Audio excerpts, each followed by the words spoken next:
This is Paslode's newly updated impulse framing nailer. It's been out for about a year and I've been using one that entire time and purchased my own one about 2 months ago. Since then I've used it every day to give you guys my full in-depth analysis on what I think about this gun. For starters, if you follow me and the tools I use, the first nail gun I got was a Paslode.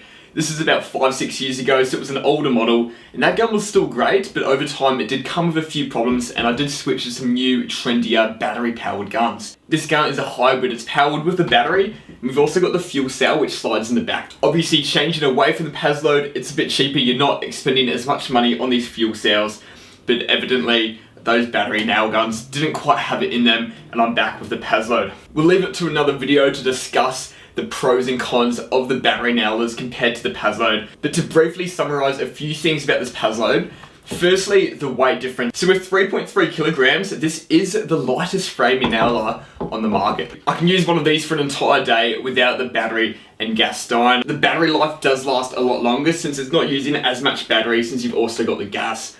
The gas lasts for about 10 to 12,000 nails, and that normally lasts me the entire day. So a lot of you watching this would have already used one of these guns. I'm going to go through all the key features that this new updated model has compared to the last one. The first one that everyone would notice, instead of having to pull down your clip and sliding your nails in, that clip doesn't stay down anymore. We just throw our new rack of nails in and the clip slides past the nails and locks them in place. In terms of time on the job site, that's one less motion you have to do to reloading a rack of nails. Secondly, it's so much more satisfying throwing the nails in there and just letting that click into place. Another feature is the fan at the back has a longer runtime now. So that means if I shoot a nail, you'll hear that fan kick in right now.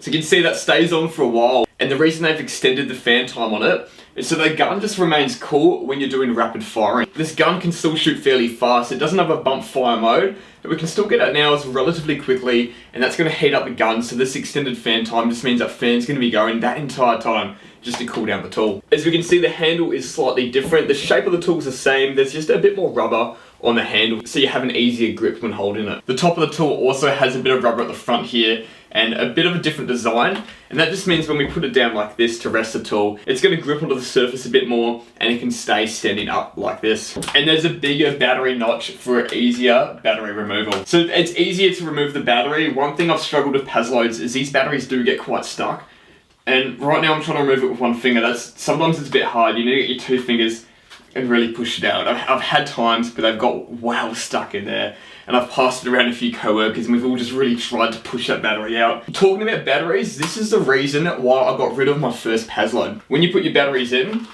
you need to press down on it so this little tag can slide in through the housing and click into place. When I was in brand new first year or second year, every morning I'd have my battery there, and I remember I'd just punch the battery down into place like that.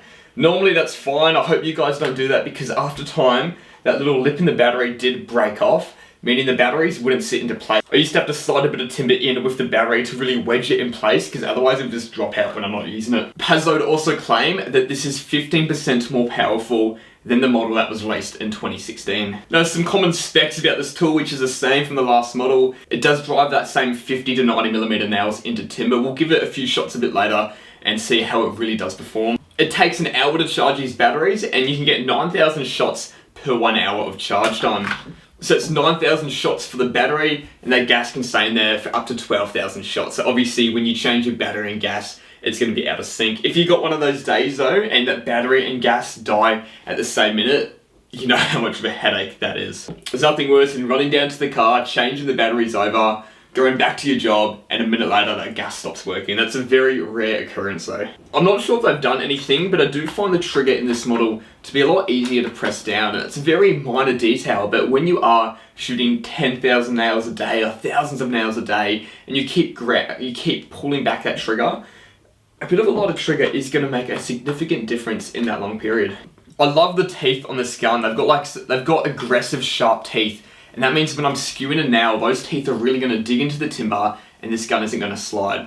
Obviously that's going to be a problem if you're doing finished carpentry work. I don't have one, but I've seen attachments and little heads that you can connect to this gun so you don't leave any of those teeth marks cutting into that timber. So one of the biggest problems these guns do have is they get dirty, they start jamming up, misfiring and not shooting. So compared to a battery tool, you do need to service these a lot more frequently, and the performance will drop down significantly if you do not look after them. I won't cover how to service a gun in this video, but there is a link in my description, and I've ran through the servicing process on my second channel. Look after the gun and the gun will look after you. Now if we look at this Rafter Hook, I love it. I love it. If you follow me on TikTok, you would see that I broke my DeWalt nailer because the Rafter Hook in that tool, it's not great. It fell off my belt and the gun practically just split and broke. So as you can see, that's quite skinny there, but that's perfect to slide onto the top of my tool belt. If I want to slide it onto a rafter, a bit of timber, something a little bit wider, you can just push this up here and it easily spins around.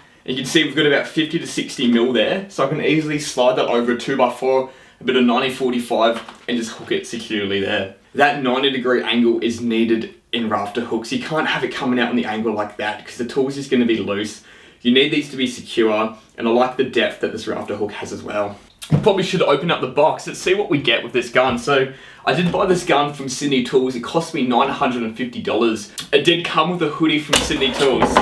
So if you're going to get this, head to Sydney Tools if you can and get that hoodie. This box is perfect for storage. It packs away in a quite small, tight fit, and you've got everything in here that you need. We have our charger with our secondary battery in here, which just gets plugged into your wall with this attachment. I've got my instruction manual in the slot here, which I still have never pulled out to read.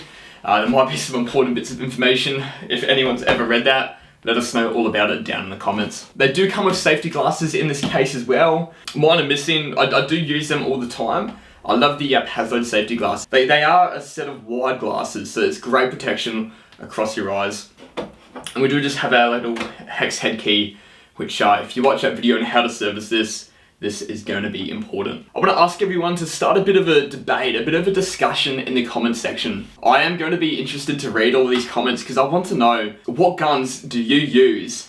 Have you gone from the Paslode to something else, or from something else to the Paslode? All the tools are intended to do a similar job. It's always interesting to see which tool is the most populous in different parts of the world. Paslodes are the most prominent tool you will see in a work site in Victoria, in Australia. There definitely are a lot of other guns coming and going, and I'm always excited to see the new tools that are coming out and just stay on top of what tools are getting released into the market.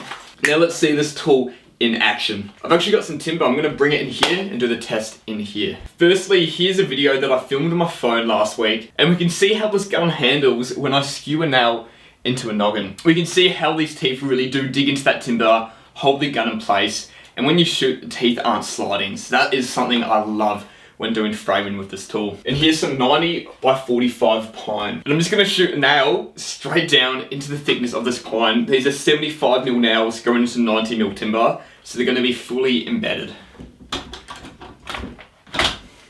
Should turn the gun on first.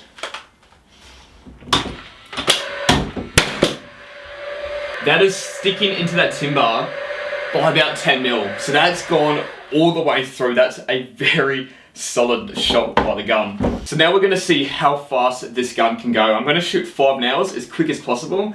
Let's see how quick and how deep these nails go in. It's probably not as quick as some of those battery guns. I've used the Milwaukee and the DeWalt, and I think they both will be quicker than the Paslode. And I know the DeWalt isn't as powerful. I'd love to really test the Milwaukee though, but that's great by the DeWalt. Alright, same thing. This is an LVL. It's hardwood. We're going to shoot one nail straight down into it. And that's sunk in there by about 5mm. That's got some depth in it. And I want to do the same test and shoot 5 nails as quickly as possible. Honestly, with that LVL hardwood, the depth is the same as when I shot it into the pine. I'm super happy with the result of that. Keeping in mind though that the LVL kind of has the grains going down. So it might be a little bit different shooting through 2 bits of LVL. Unfortunately though, I've only got this one bit here, so I can't shoot double pieces of LVL into each other. If there are any more tools on the market that you are interested about, leave a comment down below. Tell me what tool, if you have it or if you want it, and I'll go out and buy it and do a review on every tool that I can.